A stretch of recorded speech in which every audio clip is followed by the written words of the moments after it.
when I was about 14. Okay, we were living in 3 stories on either side, and it was the main route between Boston and Cape Cod.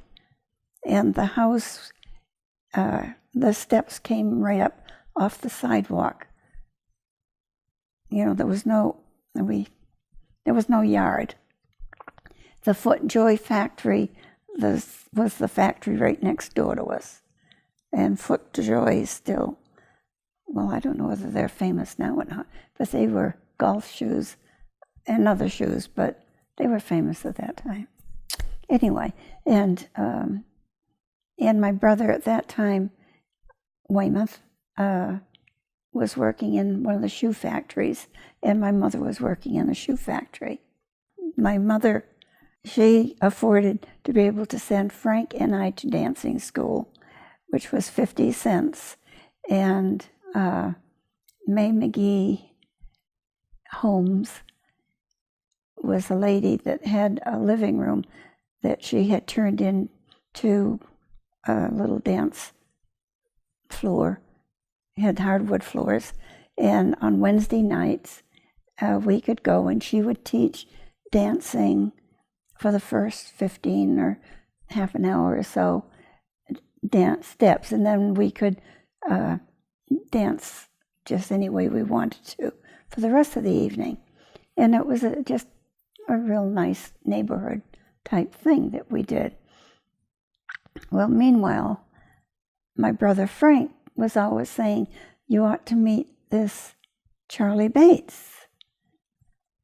And I find later that Frank was always saying to Charlie Bates, you ought to meet my sister. And I know from Dad talking about on his life story that he looked at Frank and thought, no, I don't think I want to meet your sister. And so anyway, by the time I was 15, Charlie Bates's mother said, you ought to start learning some of the social graces. And his cousin, Whitey Nelson, otherwise known as Richard, but Whitey, was going to dancing school. And of course, I'd known Whitey and his sister, Peggy, all our lives practically. Anyway, and so Whitey persuaded Charlie to come to dancing school with him one night. And so you know how girls are. The guys line up on the other side of the floor, and the girls are on the other side. And everybody's looking over at everybody. And my friend Dolly Caldwell, who was really practically movie star glamorous, said, there's a new boy over there. And I looked. Charlie, being usually Charlie, was clowning around, which he always did. But I thought he was kind of cute. I didn't know it was Charlie Bates. I just said, new boy. And Dolly said, I'm going to get to dance with him. Well, anyway, my brother comes over and he said, that's Charlie Bates. And I said, oh, I want to dance with him. And so I'm dancing with somebody, and this Charlie comes and taps this boy on the shoulder and said, I want to cut in. And Charlie said to me, your brother says you want to dance with me. Well, I could have gone through the floor. But anyway, we danced the rest of the night. We kind of got along fine. Dolly never did get to dance with him. Anyway, so at the end,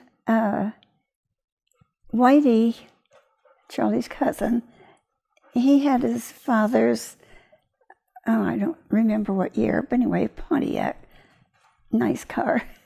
And he said, some of the kids to go out for ice cream. And I said, I don't know whether I said, do you want to come? Or I don't know whether I invited myself or not. But anyway, I got to go. And so I got to sit next to Charlie Bates. And Whitey was kind enough to, when we got home, to drop me off last. And so, no. I was always considered very ladylike. My grandparents kind of raised me that way, to be ladylike. And I never picked up slang language or the mild, unladylike language that girls sometimes use. Now it's really not like they have it now. But anyway, I never did that. And also, I was not in a family of huggy and kissy type people. I think that's kind of a New England thing, but maybe the fact that I didn't have a dad at home, I don't know. But anyway, so I always had lots of, boyfriends, but they were friends, and they were boys. That was about it. And you know, when you came to, the birthday parties and etc., and the kissing games, I really wasn't into that.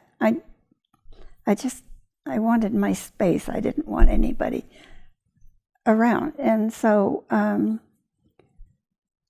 anyway, so, you know, at that age, boys are always trying to kiss girls, and I was always, no way. Anyway, but when we got home, and Whitey, as I say, he took me home last, and of course Charlie was the last one. Anyway, and so when I went to get out of the car, I turned to Charlie and I said, "Aren't you going to kiss me goodnight?" And he looked kind of wild-eyed, sort of, and I guess so. And he leaned over and kissed me. Well, as I find out later, Charlie was used to always kissing his mother goodnight at that time, and I don't know what I expected, what kind of kiss I expected, but anyway, it was very chaste, a nice kiss, and whatever. But after that, we were inseparable. We walked home from high school together, and we were just always together after that. And but Charlie was a year ahead of me, and so he went in the Army, and my two brothers signed in the Navy, and they both left. The train station was just at the foot of our street, and all three of them left on the same day to go into World War II. Charlie wrote to me every day, and I wrote to him every day. And, you know, sometimes when you didn't know what address it was going to have to be, but we still wrote, and then, you know, eventually sent them all together, whatever. And he was gone,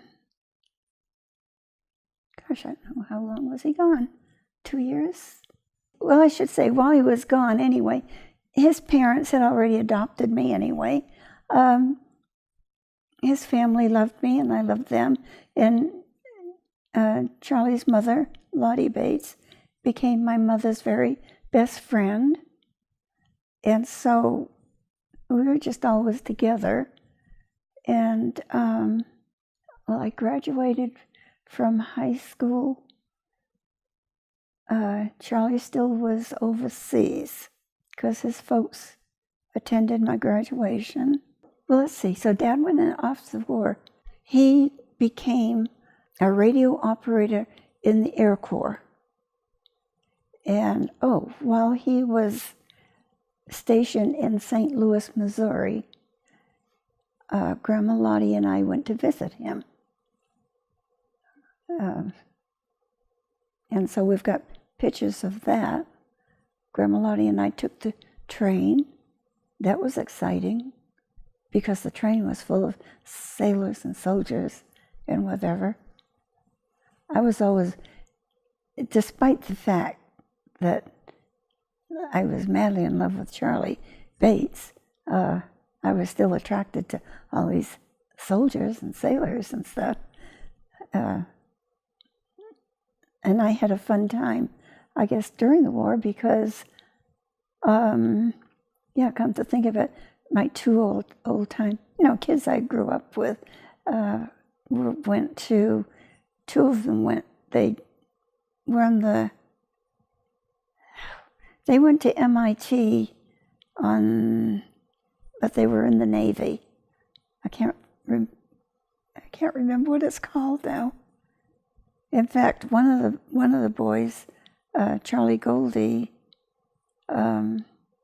he was the captain of the track team at MIT, and when he graduated from MIT, he had received the highest scholastic grades and whatever of anybody that had since graduated then. All the guys I ever dated seemed to be genius type people, especially in mathematics. And I was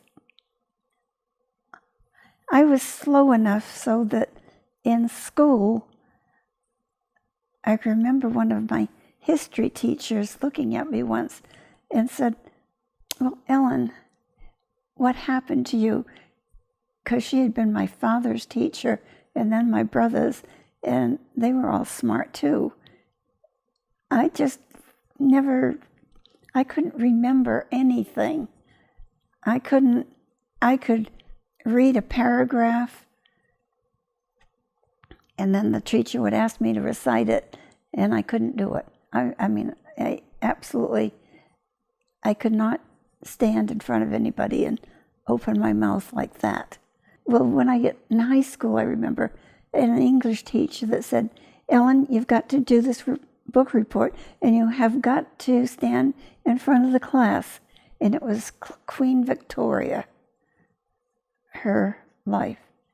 And I loved the book. And she said, "Just tell it in your own words." And I stumbled through that, and I found, okay, if I'm not trying to memorize something, maybe I get the feeling of it. Anyway,